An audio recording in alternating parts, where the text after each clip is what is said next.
Yo les amis, c'est Guilain, j'espère que vous allez bien.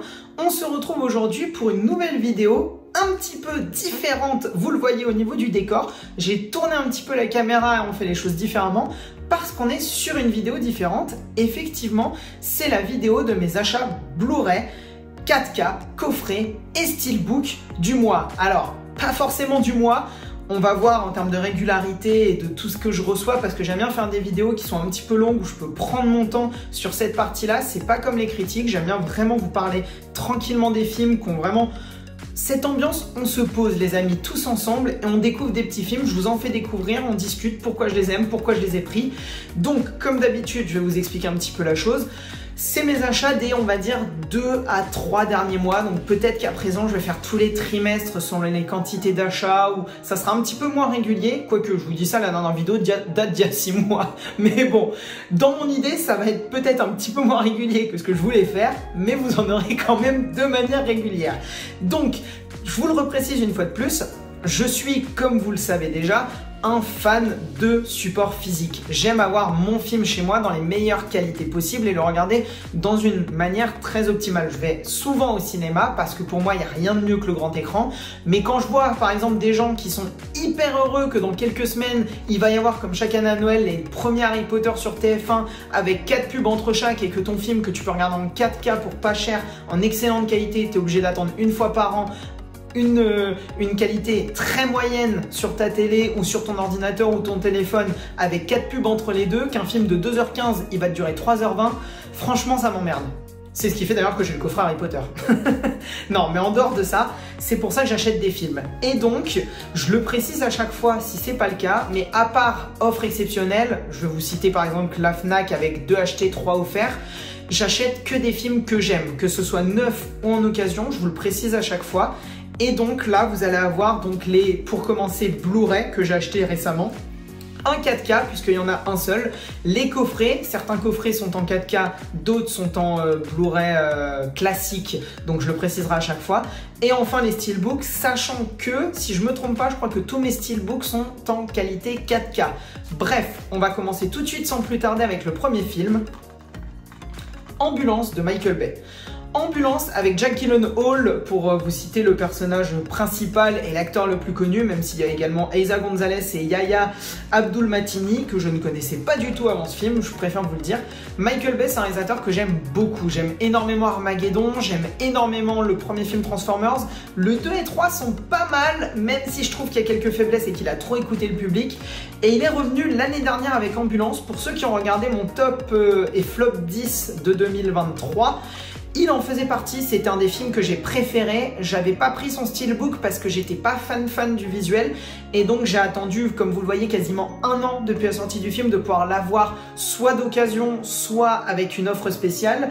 Et c'est ce qui s'est passé avec Ambulance puisque je l'ai eu. Une grosse partie de mes achats là, c'est vrai, je vais vous le préciser, ont été achetés à des prix réduits durant le Festival Lumière et durant ce festival, précisément, il y avait le dimanche, je ne sais plus combien, le salon du DVD où il y avait énormément de films de support physique pour vraiment pas cher et Ambulance en a fait partie. Donc Ambulance de Michael Bay, je suis hyper content de l'avoir et j'ai vraiment hâte de le redécouvrir.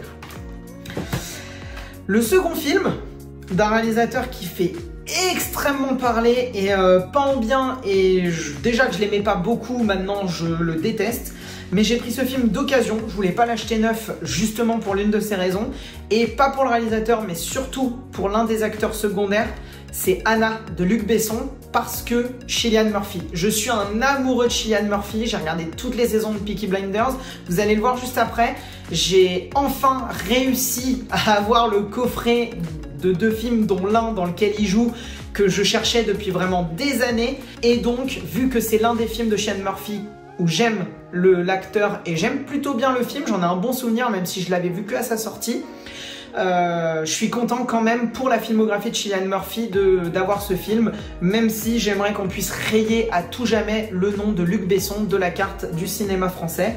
Même si malheureusement il n'a pas fait que des mauvaises choses, il en a aussi fait des bonnes. C'est peut-être ça qui lui permet d'être sauvé actuellement. En tout cas, Anna avec Cillian Murphy, il y a également Luke Evans et l'actrice principale c'est Sacha Luce. Voilà, si ça peut intéresser certaines personnes.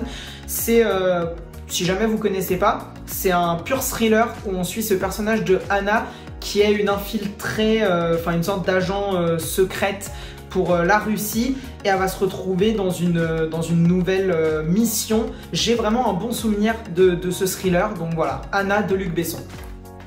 Le prochain film, rien à voir, mais vous allez voir que c'est pas le seul film avec cet acteur que j'ai acheté cette semaine. C'est Love and Other Drugs, Love et autres drogues en version originale, avec Jake Gyllenhaal et Anna Thaoué.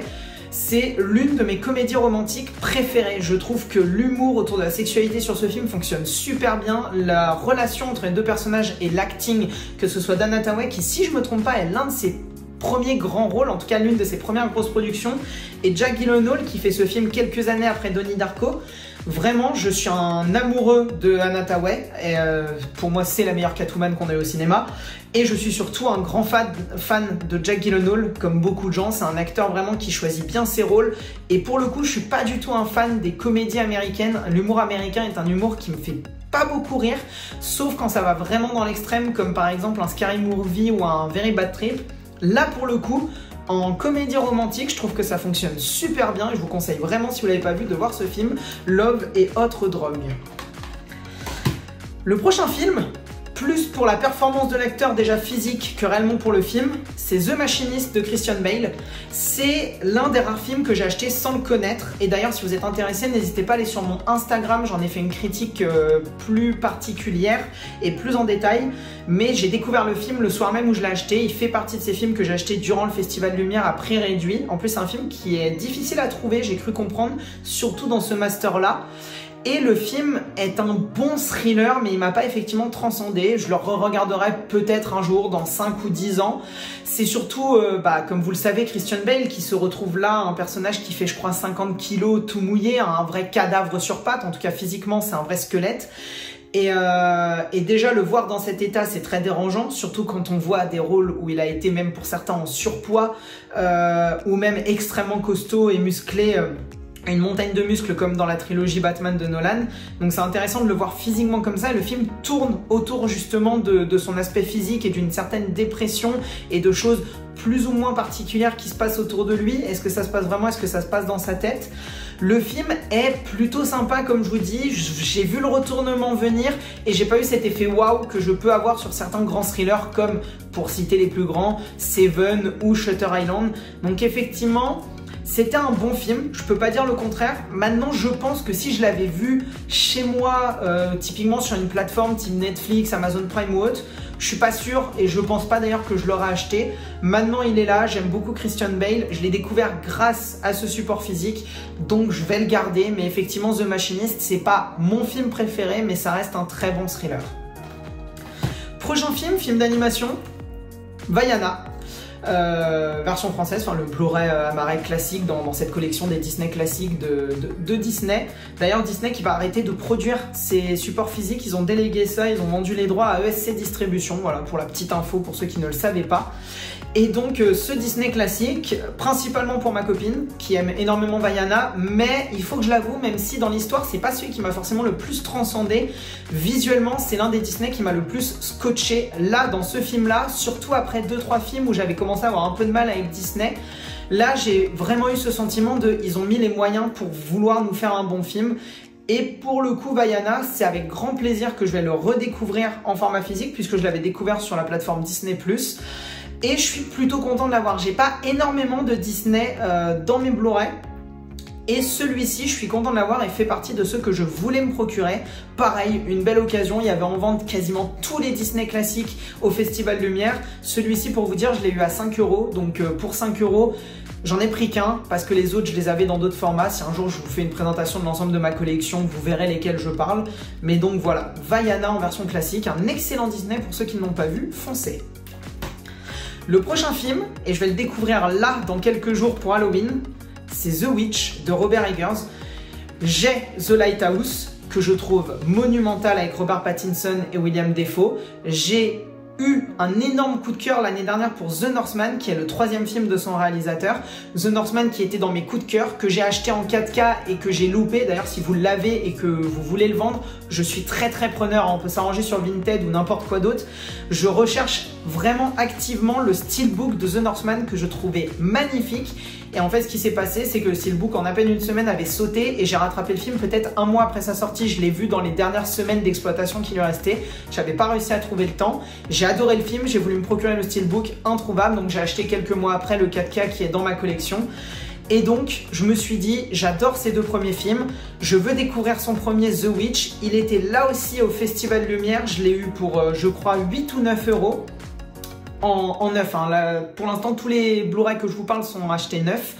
Et donc, je me suis dit, j'aime ces deux premiers films, c'est une bonne raison pour découvrir des films, ce Festival Lumière, et The Witch en fera partie. Je me le ferai pour le soir d'Halloween. Donc, le soir d'Halloween, vous savez ce que je regarde.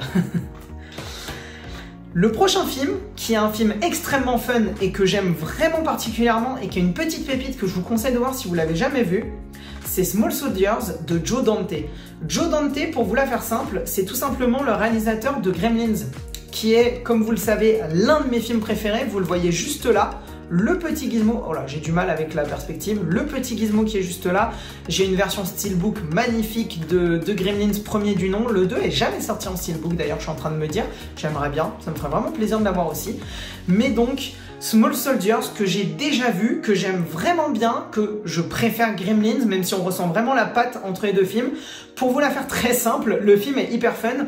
C'est un peu un Megan avec 40 ans d'avance, enfin 30 ans peut-être, je sais pas trop de quelle année date le film.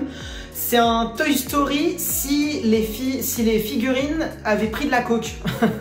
Non mais en gros, pour vous la faire simple, une firme d'armement, si je dis pas de conneries, une entreprise d'armement va mettre des puces électroniques à l'intérieur de jouets de mini-soldats et en fait ils vont devenir en fait réels par l'intelligence artificielle dans ces puces et il va y avoir au milieu des êtres humains une guerre entre ces fameux Small Soldiers et des sortes d'extraterrestres, aliens, orques enjoués là aussi et les deux vont se foutre sur la gueule. Le film est extrêmement fun, ça s'amuse, l'humour est hyper satirique, c'est génial, vraiment c'est Toy Story avec de l'adrénaline à 200%. Je vous conseille vraiment de découvrir Small Soldiers, c'est une petite pépite d'un excellent réalisateur. Je me dis qu'on a quasiment 15 minutes et on n'a même pas fait la moitié. Accrochez-vous. Le prochain film, c'est un film qui est extraordinaire. C'est The Walk. Rêver plus grand, si je dis pas de bêtises. Rêver plus haut, pardon. Pour vous la faire simple, c'est avec Joseph Gordon-Levitt, quelques années avant qu'il vienne dans le Christopher Nolan 3, dans Batman 3, pour jouer Robin.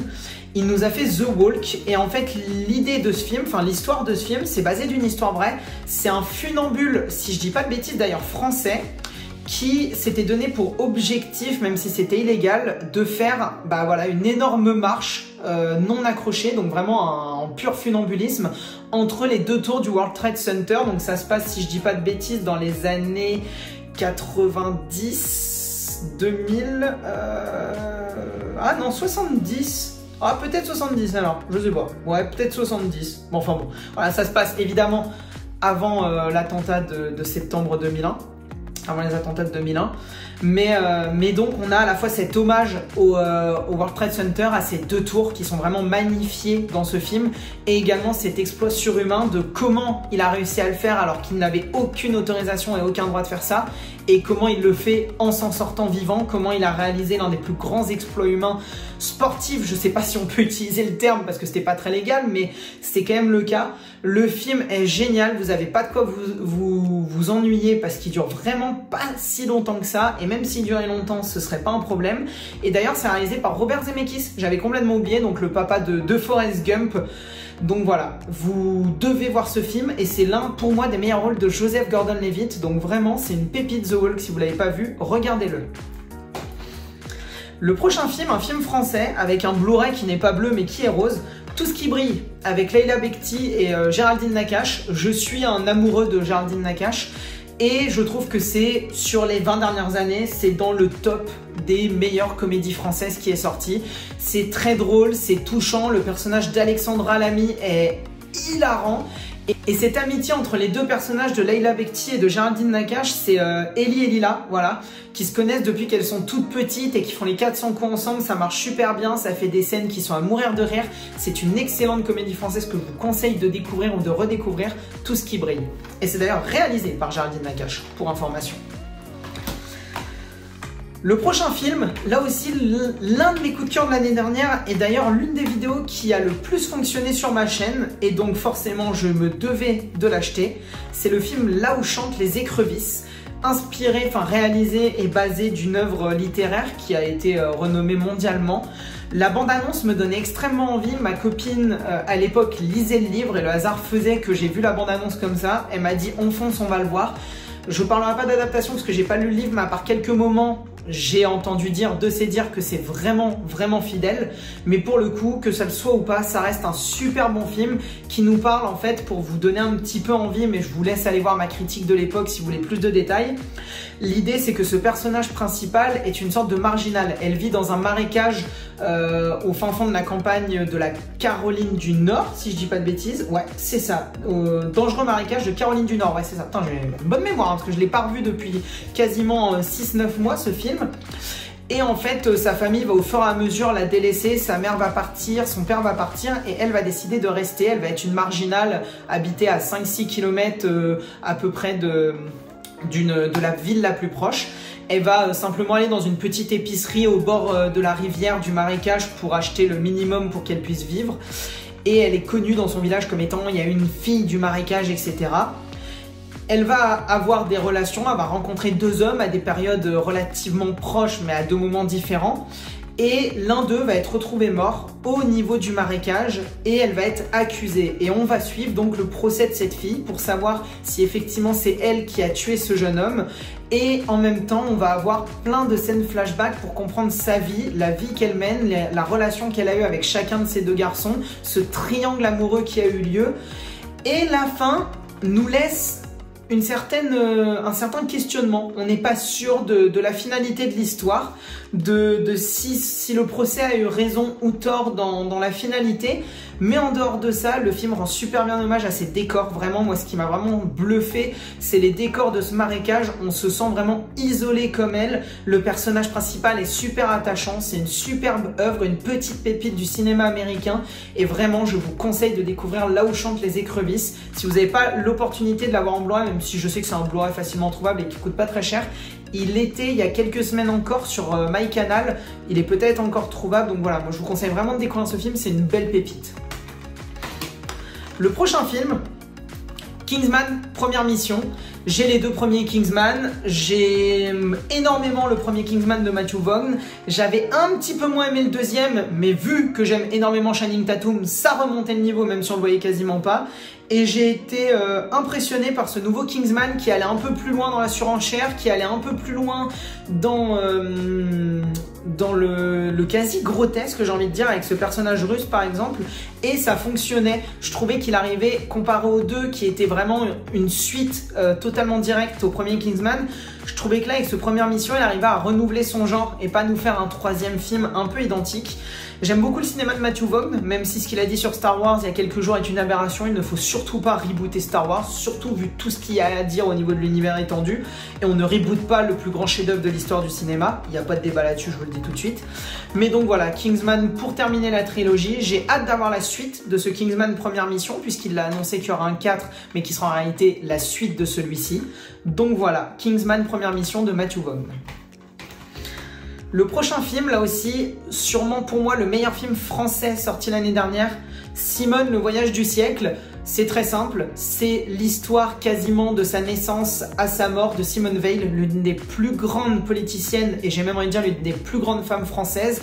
On suit 3 parties de sa vie. La première, c'est-à-dire le moment où elle a été déportée juive et qu'elle a été emmenée dans des camps et sa survie au niveau des camps. On va suivre ensuite 2 moments de sa vie, à peu près un moment où elle a 35-40 ans je dirais et qu'elle se bat pour ses idées, et la fin de sa vie où elle fait quasiment un bilan rétrospectif et ça nous met en parallèle avec nous aujourd'hui, l'héritage qu'elle a laissé. La seule chose, c'est que ce film n'est pas divisé en 3 parties, on va dire de manière linéaire. Les 3 parties se chevauchent les unes sur les autres. On a des retours en arrière, des retours en avant, etc. C'est super bien rythmé. C'est un putain de film français, c'est un putain de biopic. Voyez Simone, le voyage du siècle. Moi, je me suis pas trompé. Prochain film et le dernier Blu-ray à ma reine, il y en avait pas mal. Là encore, un film français et là pour le coup, c'est la dernière comédie française qui m'a fait pleurer de rire au cinéma. J'adore les deux acteurs principaux, c'est avec Marina Foïs et Fabrice Eboué. D'ailleurs, c'est réalisé par ce dernier, c'est Barbac. L'histoire de Barbac, c'est très simple. Ces deux personnages sont un couple de bouchers charcutiers, donc ils tiennent au milieu de la région parisienne, je sais pas trop où, une boucherie. Ils sont complètement viandards, ils sont anti-véganisme, etc. Voilà, ils sont à fond pour la viande. Et en fait, un jour, ils vont avoir des jeunes qui vont s'attaquer à leur boucherie, qui vont la casser, la détruire et les faire chier. Et un jour, par hasard, un soir, en rentrant du travail quelques jours plus tard, ils vont percuter un vélo et ça va être l'un des jeunes qui a attaqué leur boucherie. Ils vont donc tout simplement, puisqu'ils ont tué un gamin, vouloir le cacher. En le cachant, il va le découper à l'arrière de sa boucherie durant toute la nuit. Et le lendemain matin, puisqu'il est très fatigué, il ne se réveille pas pour ouvrir la boucherie. Sa femme y va, ouvre la boucherie. Et en fait, elle va se tromper au niveau des morceaux de viande dans le réfrigérateur. Et elle va donner au client des morceaux de viande humaine de ce jeune garçon. Et en fait, les gens vont tomber amoureux de cette viande. Ils vont faire passer cette viande pour une viande importée de je ne sais pas où. Et en fait, ils vont se mettre à devenir des tueurs en série pour vendre la viande et sauver leur boucherie. Le film est super drôle. L'humour hyper satirique fonctionne super bien. Il y a un message écologique sur le traitement et la consommation de la viande aujourd'hui avec ce duo de personnages qui au début est quasiment détestable et on finit à la fin par les adorer. Vraiment Barbac à mourir de rire avec un vrai bon message. C'est les comédies françaises comme on n'en fait plus et comme il faut qu'on en fasse. Donc vraiment Barbac, si vous l'avez pas vu, une pépite de 2023 et une pépite du cinéma français. Découvrez Barbac.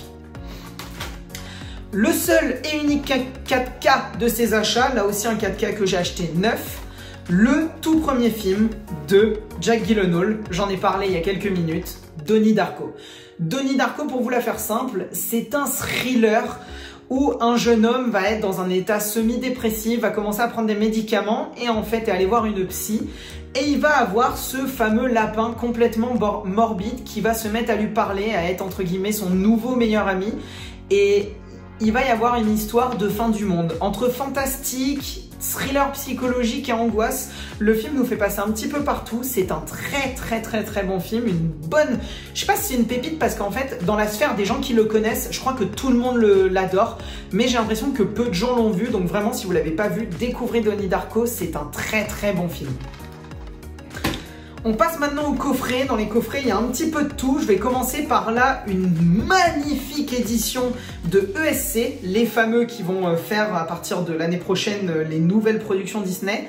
Je l'ai acheté dans sa version collector ultime, mais vous pouvez le trouver tout seul, si je dis pas de bêtises. C'est le coffret des Terrifier. Donc Terrifier 1 et 2. Alors hop, je vous montre l'arrière. Je trouve l'arrière magnifique. Là, je vais passer un petit peu plus de temps dessus pour vous les montrer. Je vais vous sortir aussi. Donc, dedans, on a un... je vais vous montrer, de toute façon. On a le temps, j'ai envie de vous dire. Hop. On a donc à l'intérieur du coffret cette boîte avec donc remplie de goodies autour du film, qui est super sympa, la boîte. Et les goodies à l'intérieur, pour le coup, c'est des vrais bons goodies. Et surtout à l'intérieur, même si c'est un coffret, et je vous le montre quand même si on passera au steelbook après, un magnifique steelbook de la duologie Terrifier. Donc Terrifier, pour ceux qui ne me connaissent pas, c'est un slasher, un pur tueur, un clown tueur qui est sorti il y a quelques années. Vous savez que j'aime le cinéma d'horreur et que j'aime les slashers. Et pour le coup, c'est l'un des meilleurs que j'ai jamais vu. C'est extrêmement gore, c'est un petit peu fun pour le coup. Il y a vraiment, on ressent...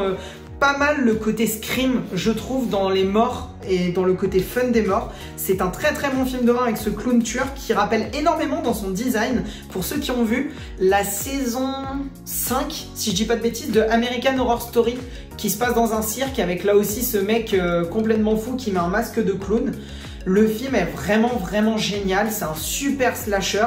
Et c'est terrifiant, vraiment le film fait aussi très peur. Pour le 2 en tout cas, j'ai trouvé que le 2 m'avait beaucoup plus choqué que le premier. Ils ont réussi à faire une bonne suite, ce qui est rare, donc il faut le préciser.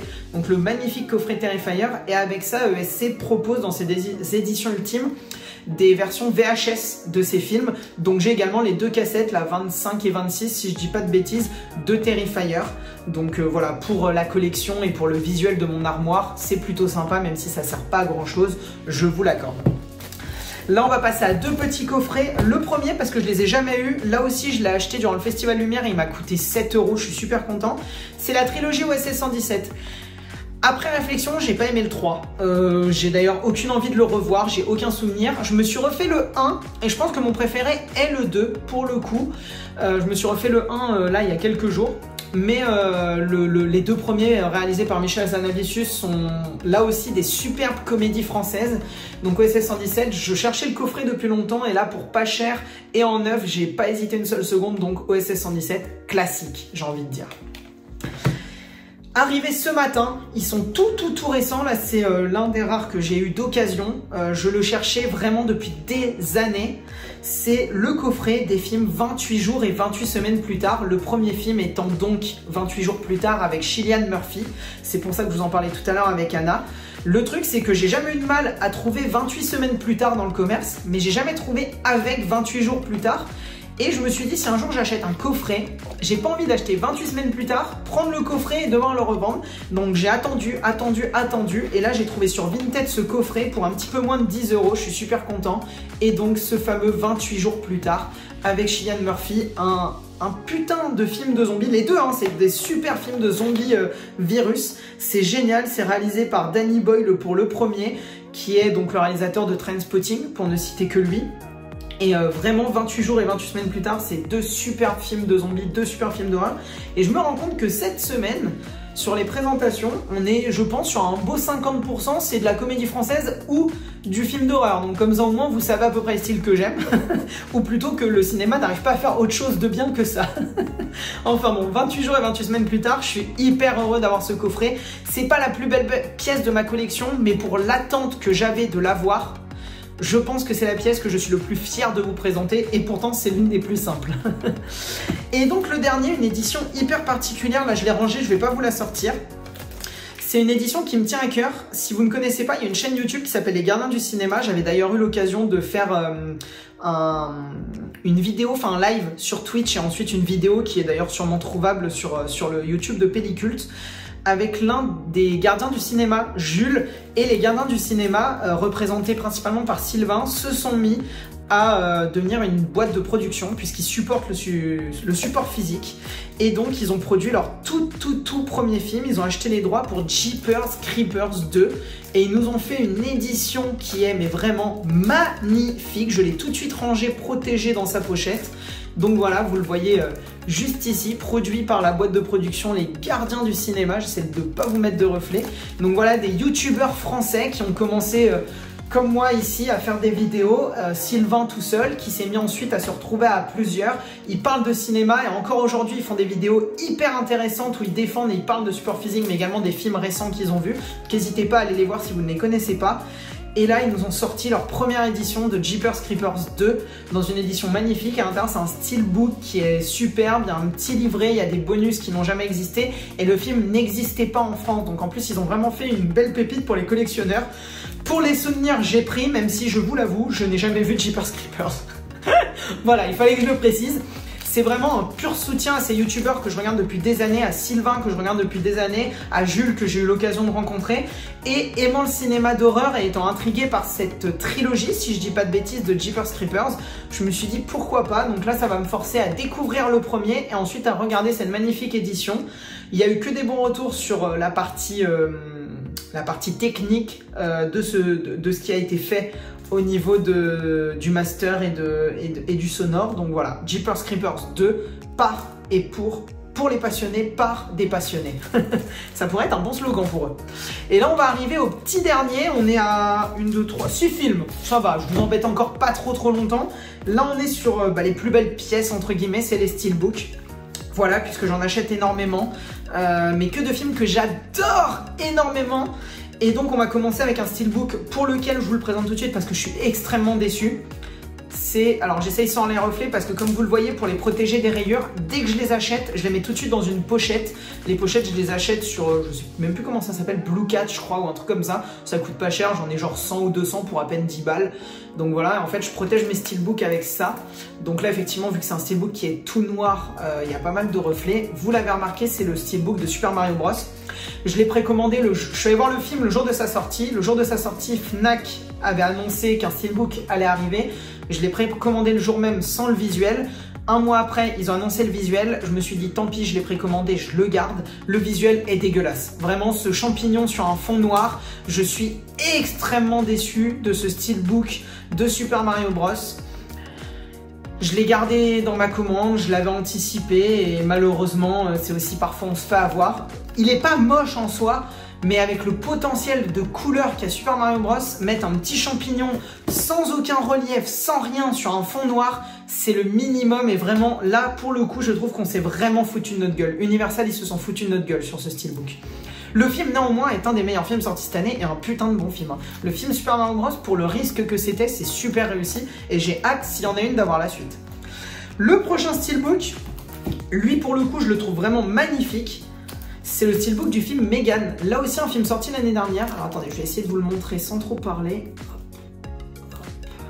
Donc en fait, là, comme vous le voyez, ça fait comme si elle était dans une boîte de poupée. Et donc l'arrière avec, entre guillemets, le descriptif qu'on pourrait avoir derrière la boîte de jouets. Et donc, il y a un effet cabossé au niveau des contours ici et du contour là, comme si elle était à l'arrière. Il y a un vrai travail de profondeur. Megan, c'est un film que j'ai vraiment bien aimé. Pour le coup, si vous voulez un peu plus de détails, je l'ai revu parce que j'ai reçu le steelbook il y a 2 jours et je l'ai revu le soir même. Je l'avais pas revu depuis que j'étais allé le voir au cinéma l'année dernière. Je l'ai tout autant apprécié. Et donc, je vais en sortir une petite critique rapide sur mon compte Instagram. Donc, si vous voulez plus de détails de ce que je pense de Megan, allez sur mon compte Insta qui est dans la barre de description. Mais le steelbook est superbe et j'ai trouvé le film vraiment top. Un Chucky 2.0 avec beaucoup de sujets intéressants. Donc, si vous l'avez pas aimé, je vous conseille vraiment de le redécouvrir. Mais pour moi, c'est une très belle pépite. Megan. Hop. Le prochain film... Là, c'est parce que j'ai déjà tous les autres et j'en suis extrêmement heureux. C'est le steelbook de Scream 3 qui est, je crois, déjà plus trouvable.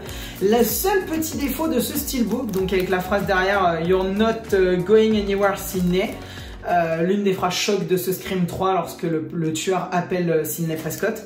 La seule déception que j'ai, c'est que donc j'ai à chaque fois précommandé l'ensemble des steelbooks de Scream puisque Scream est ma saga d'horreur préférée.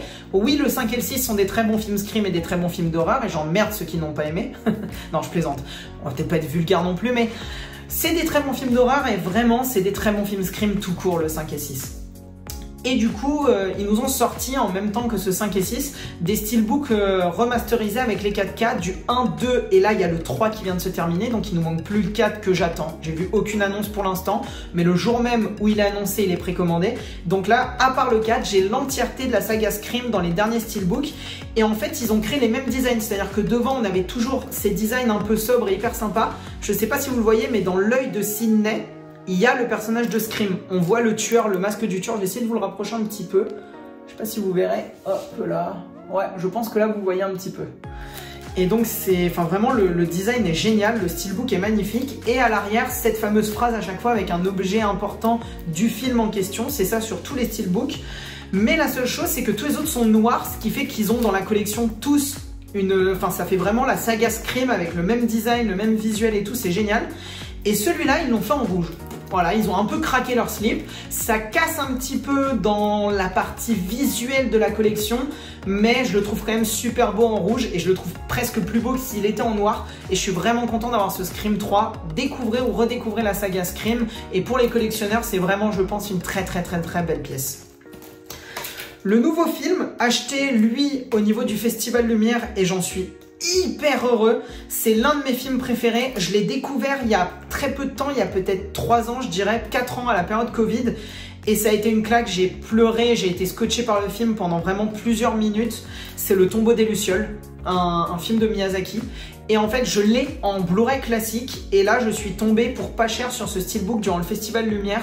Et je me suis dit, c'est l'un de mes films préférés. C'est un film où je peux me permettre, comme je l'ai fait, vous le voyez là, avec Requiem for a Dream, de racheter le même film dans le même format, mais avec une plus belle version. C'est vraiment un pur collectionneur qui vous parle en disant ça. Et donc, j'ai acheté ce magnifique steelbook du Tombeau des Lucioles. Avec l'arrière, ces 2 personnages, ces 2 enfants abandonnés et détruits par la guerre. Ce steelbook, mais il est vraiment magnifique, un petit problème de lumière, donc voilà, vous me voyez un petit peu moins bien, mais c'est pas grave. J'espère qu'il n'y a pas trop de reflets avec les sacoches. Si jamais il y en a, je modifierai ça pour les prochains lives. Je les enlèverai tous de leur pochette, mais normalement je pense que ça devrait le faire. Et donc là, les 2 derniers films, je vais vous expliquer très rapidement. Je prévois, j'espère faire pour 2024, autre que des vidéos steelbook, Blu-ray, etc. et critiques. J'aimerais faire des grosses vidéos où je vous parle de l'amour que j'ai pour certains acteurs, certains réalisateurs, certains genres de films. Et la première vidéo qui me tient extrêmement à cœur, que je suis actuellement en train d'écrire et de travailler, ça sera peut-être la plus grosse vidéo de ma chaîne. En temps, je sais pas, mais en travail, c'est sûr. C'est une vidéo pour vous déclarer l'amour que j'ai pour Neil Blomkamp.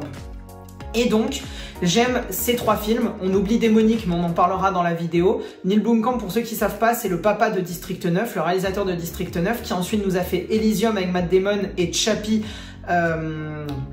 avec l'acteur de Slumdog Millionnaire. Et il est venu cette année avec Gran Turismo, qu'on parlera en fin d'année et que vous aurez dans une future présentation, puisque évidemment j'ai précommandé le steelbook. Et donc, étant fan de Neil Blomkamp et de son cinéma, comme pour Requiem for a Dream, comme pour Le Tombeau des Lucioles, j'ai racheté des versions steelbook de ces films, des films de Neil Blomkamp que j'aime énormément.